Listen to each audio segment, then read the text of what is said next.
Bom dia, paz do Senhor para todos. Essa manhã eu estava lendo aqui em Marcos 5 e quero deixar algo para a sua vida hoje. Aqui em Marcos 5 fala sobre o endemoniado de Gadara. E eu lendo a palavra e Jesus falando comigo ao meu coração. É tão engraçado que uma coisa que me chamou a atenção e uma coisa que eu quero te dizer hoje, que para acontecer algo de Deus na tua vida, um milagre de Deus na tua vida, antes tem que acontecer uma tempestade. Por que, Jéssica, isso? Aqui em Marcos 5 fala que Jesus está indo para Gadara. Mas no meio do caminho, na Bíblia relata que já estava tarde. Jesus e os discípulos pegam o barco e vai até o outro lado, que lá está Gadara. Só que para chegar lá em Gadara, aconteceu uma tempestade. E Jesus dormindo no barco e a tempestade lá acontecendo. Na Bíblia diz que estava uma tempestade tão grande que a água passava por cima do barco, enchia o barco. Então você imagina aí comigo. Estava tarde, uma tempestade, que a água estava passando por cima do barco. Imagine aí, você em alto mar, escuro, que devia se relata que estava tarde, então já estava escuro. Se imagine nessa situação, você numa tempestade e Jesus dormindo. Eu acho lindo que Jesus mostra de novo o quanto ele tem o controle de tudo nas mãos. Você acha que ele está dormindo, ele não vai fazer nada, ele não está fazendo nada. Mas ele está trabalhando até na nossa fé, ele dormindo.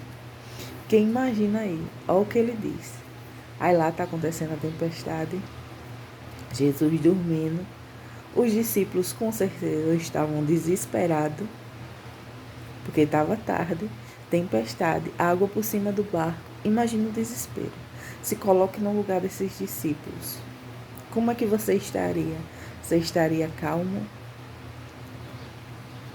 Aí Jesus, os discípulos acordam o mestre. Mestre, tu não importa que perecemos aqui? Ah, eu acho lindo que Jesus disse. Vocês ainda não têm fé? O que eu entendi com isso? Que os discípulos, com a fé deles, poderiam acalmar aquele mar. Mas eles não tinham fé o suficiente para isso. Quando acordaram o Jesus, Jesus só se levanta e repreende o vento e tudo passa. Chega do outro lado, quem está lá do outro lado? O gadareno, endemoniado. Quando Jesus chega lá em Gadara, que esse endemoniado está lá, Jesus manda embora. Mas tem uma coisa que que eu prestei muita atenção, que me chamou a atenção. Que Jesus pergunta a ele, qual é o teu nome? E ele responde, é uma legião. Por que Jesus perguntou o nome dele? Eu fiquei me perguntando comigo.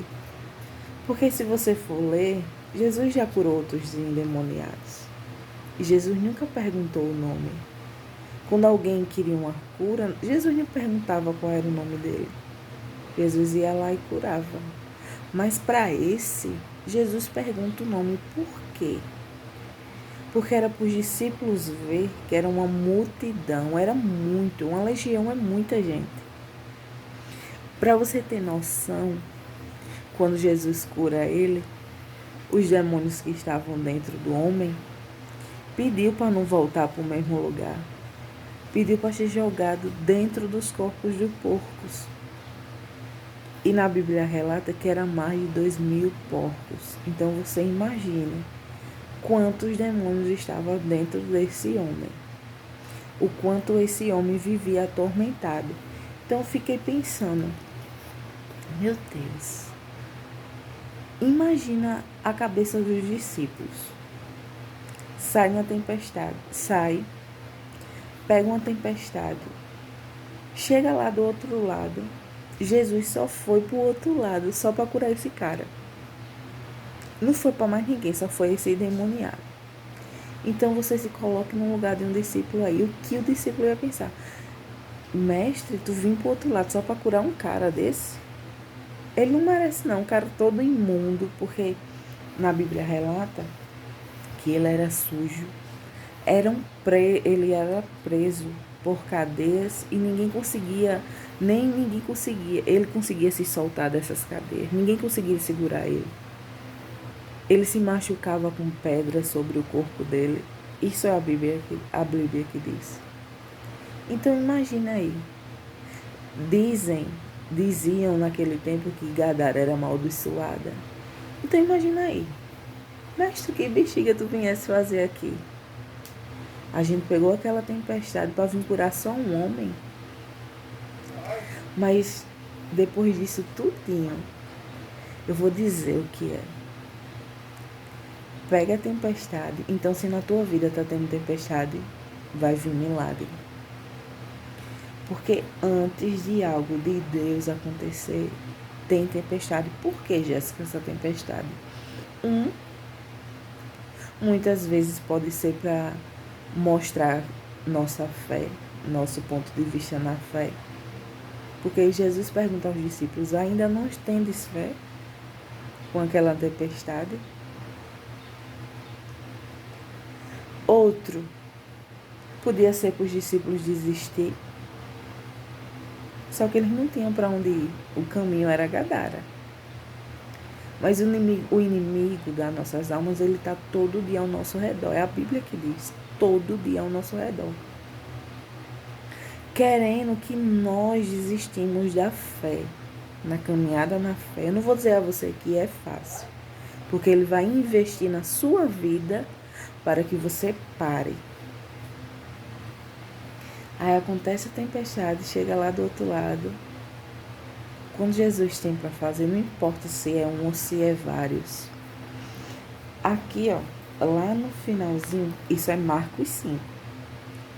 O 18, ele diz assim, e entrando ele no barco, rogaram-lhe o que fora endemoniado, que deixasse estar com ele. O endemoniado estava pedindo para ir com Jesus. Jesus estava entrando no barco para ir embora. O endemoniado pediu para entrar no barco com Jesus e ir com ele. Por que ele pediu isso? Porque ele conheceu a paz, ele conheceu a misericórdia na vida dele.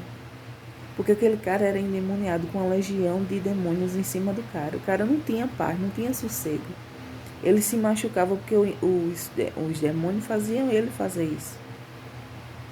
Então, quando Jesus chegou, curou ele, ele tomou um banho, trocou as vestes, ele era um outro homem. Porque quando Jesus chega num lugar, algo acontece. Aquele homem foi transformado. Então ele queria ir com Jesus, ver que maravilha era aquela de perto. Queria seguir o mestre. Mas Jesus não deixou. Olha só, no 19 diz assim, Jesus, porém, não lhe permitiu,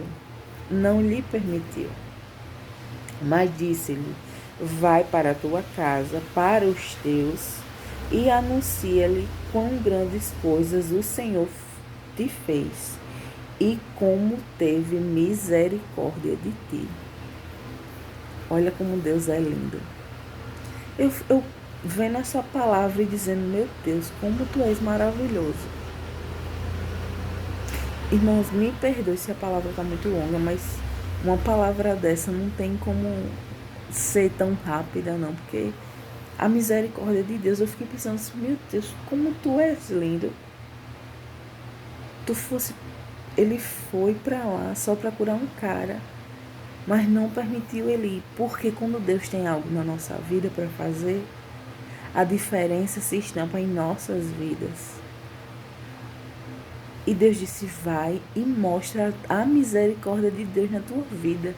Porque imagina, aquele cara não tinha casa, porque diz aqui que ele vivia no sepulcro. Ele não tinha casa mais porque ele era endemoniado.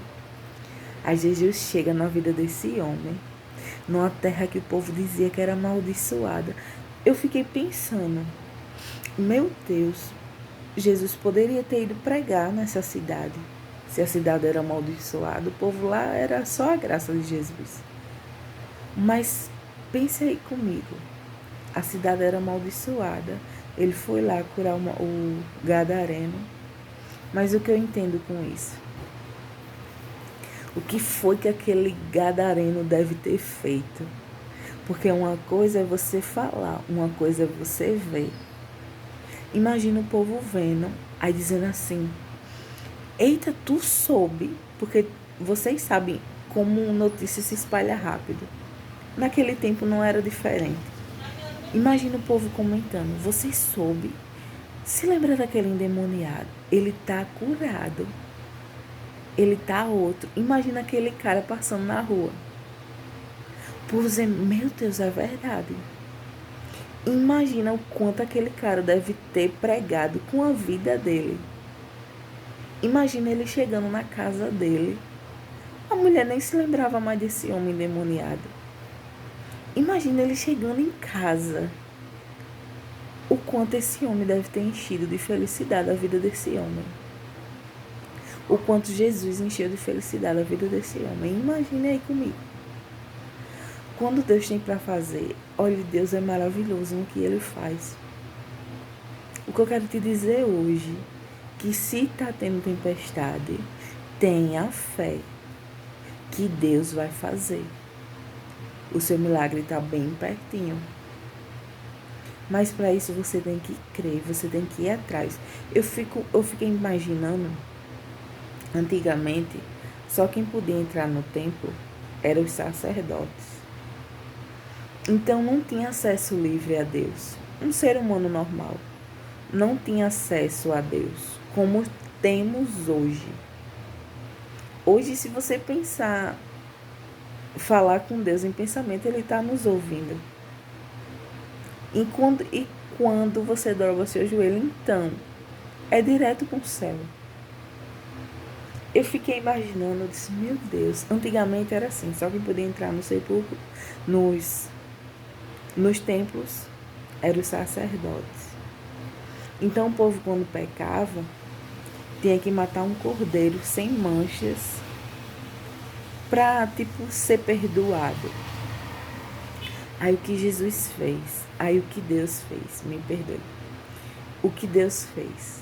Deu o único filho dele para morrer na cruz, para que eu e você fosse perdoado, para que eu e você tivesse acesso livre a Deus. Como assim? Porque antes você matava um cordeiro para ter perdão. Jesus, olha o que Deus fez. Deu Jesus como o cordeiro para que a gente tivesse perdão. Você imagina o quanto Deus tem misericórdia do ser humano. É algo assim. E você ainda está aí, parado, sem fazer nada. A gente precisa acordar, a gente precisa aceitar Jesus. O mundo precisa de Jesus. Porque quando a gente tem Jesus em nossa vida, automaticamente a gente muda. É uma mudança da água para o vinho, literalmente. Eu tenho certeza que quando um ser humano, uma pessoa conhece Jesus, não é o mesmo. Então que nessa manhã você agarre isso. Meu Deus, Deus deu seu único filho por mim. E o que eu estou fazendo por Jesus? E o que eu estou fazendo para agradecer a Deus? Você já parou para pensar? Você acha que o que você está fazendo está agradando a Deus? Está engrandecendo o nome do Senhor? Será que você está sendo esse gadareno aqui? O endemoniado, Jéssica, sim, que se curou e mostrou. Jesus não precisou pregar naquela cidade Porque o gadareno fez isso por Jesus. Ele foi a prova viva que Jesus cura. Não importa se é um ou vários. Ele curou uma legião. E foi para o povo ver que Jesus fez. E que Deus tem misericórdia da gente. Não importa o que os outros imaginam. O que os outros pensam da gente. Jesus vai lá e faz. Porque Jesus não vê como a gente vê. Jesus vai muito além. Nossa visão é limitada. Mas Jesus não é. Então ele curou aquele homem para mostrar que a misericórdia de Deus é com todos. Não importa. Então que vocês fiquem com essa palavra. Fiquem com Deus.